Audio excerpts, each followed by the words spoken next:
How much are you willing to be inconvenienced to invest in someone else, so they can become all the force has created them to be? I heard a story about a little boy named Jay.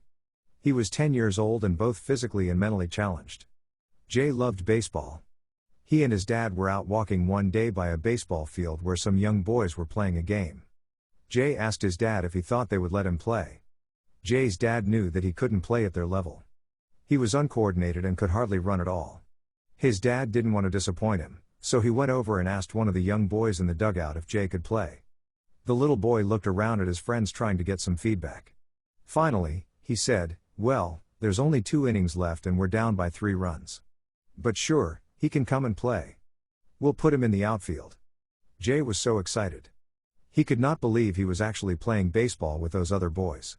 In the very last inning, their team was down by 1 run. There were 2 outs and Jay was up to bat. Deep down, those other teammates wanted to send their best batter up, but they knew that wouldn't be right. So, they sent Jay up to the plate basically knowing that they had lost the game. Jay really didn't have a chance. He was facing their star pitcher. This pitcher wound back and fired the first pitch so fast that Jay barely knew what happened. He swung so late and was uncoordinated and completely missed it. At that point, the pitcher realized that Jay had some physical challenges. On the next pitch, he threw about half the speed. But once again Jay swung and missed it.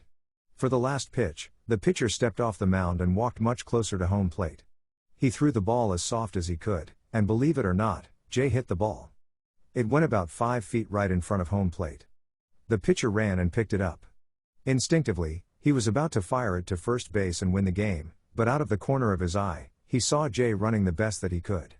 He didn't have the heart to throw it.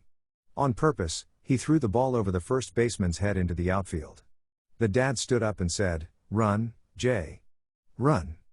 Jay made it to first and was headed toward second. By this time, all the other boys knew what was going on. On purpose, they kept throwing the ball over each other's heads or letting it go through their legs.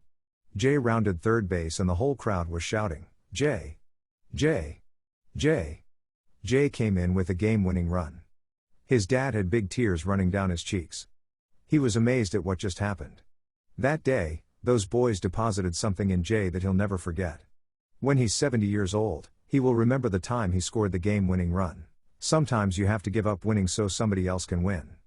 Sometimes you have to give up something to let someone else get ahead. Sometimes you have to put your own dreams on hold temporarily so you can help release a dream in somebody else. The key is what you make happen for others, the force will make happen for you. The challenge is to make every day a Jay day. Find somebody to invest in. Don't go to bed without knowing you did something to help someone else win.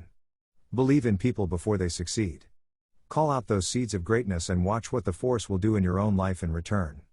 Do for others the things you would appreciate.